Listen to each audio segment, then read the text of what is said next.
Ladies and gentlemen, I'd like you to meet my old buddy, Jackie Vernon. Jackie.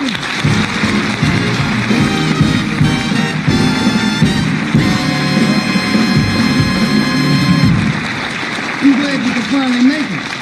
You know, I'm glad you could finally make it. Long time, and when you're on the show and everything, it's so busy. You know, Jack, a lot of people think you're really as dull as you appear in your act.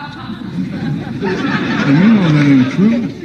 I know, but they don't. You know, I'm really a swinger. Behind this dull facade is a body full of hickeys. You know, how do you stay so relaxed? Well, I get that from my grandfather. You see, my grandfather, Flip, had a wonderful attitude in life. He'd get up 7 o'clock in the morning, every morning, no matter what time it was. Yeah. Then he'd go to the breakfast table, have a triple shot of bourbon, and he'd go through the obituary column. Obituary column? Yeah, and if his name wasn't in it, he'd go back to bed for a few hours. One morning, he was looking through the obituary column, and he said, "Isn't it strange how everybody seems to die in alphabetical order?"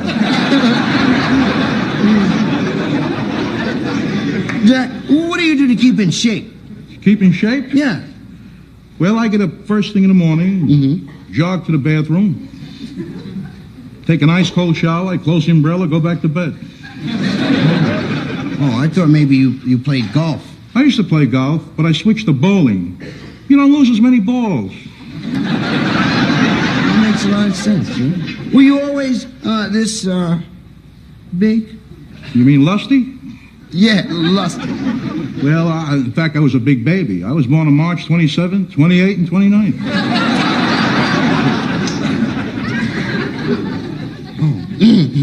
A favorite routine of mine that you do, and I certainly wanted to share it with my fans, is the thing you do about the slides on your vacation trip. You bring the slides with you? Oh, yeah. I knew you like them, so I brought them along. Okay, I'm going to slide out of here. You got it, buddy. Okay, baby.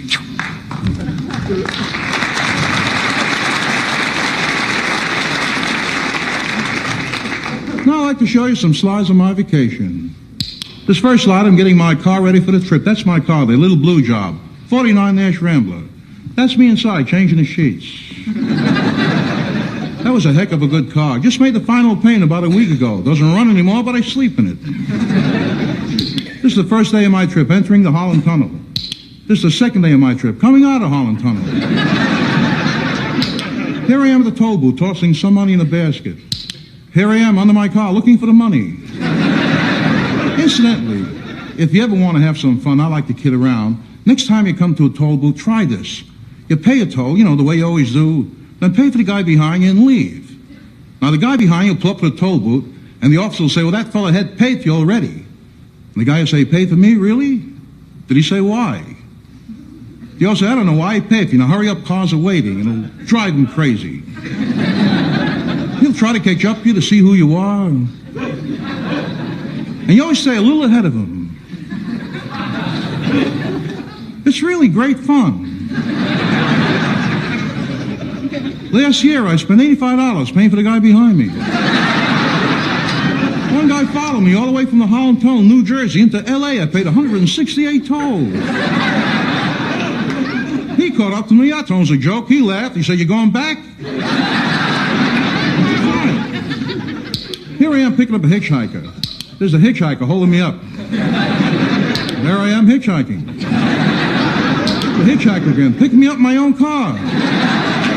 Luckily, she didn't recognize me. Here's a shot of a bear standing in front of the Grand Canyon. I took the picture. There I am standing in front of the Grand Canyon.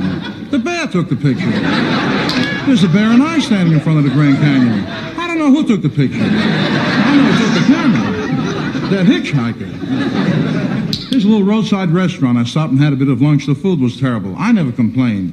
But cream cheese isn't supposed to make noise. I know that.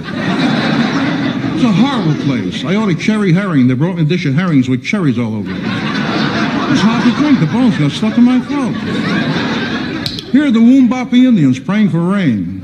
Here they are on a flood. They overprayed. Now we shoot all the way down to the Everglades in Florida. If you ever visit the Everglades, one thing you must have is a guide because it's really dangerous country. So I went to a place called Get a Guide Agency. There's a man behind the desk munching on some fig Newtons. It's a compulsive fig Newton muncher. You know the type. He said, come in, boy. Huh? What can I do for you? I said, is this Get a Guide agency? He said, that's right, just Get a Guide. Can you get your guide? I should like to get a guide. You got a guide I can get? He said, we got all kind of guides. What kind of guide would you like to get? I should like to get a guide who'll guide me. He said, a guide who'll guide you. He said, I have a fig Newton. I said, I didn't come for that. He said, what'd you hear about Get a Guide? I said, from the guidebook. I said, need a guide? Go to Get a Guide. He said, you got a guide, and here's the guide I got. His name was Guido, very famous guy. In fact, he was known as Guido the Guide. Here's Guido the Guide leading me around a bit of quicksand. Here's Guido the Guide from the waist up. That's his hat right there. There's a rescue party rushing to his aid. There's a rescue party from the waist up. They have a lot of hats, ropes, fig Newtons. There I am back at Get a Guide. Man said, come on in, can I get your guide? I said, I had a guide. I want my deposit back. He said, have a fig Newton. I said, I don't care for him. And we haggled back and forth. Here's my new guide. Son of Guido. That's his hat right there.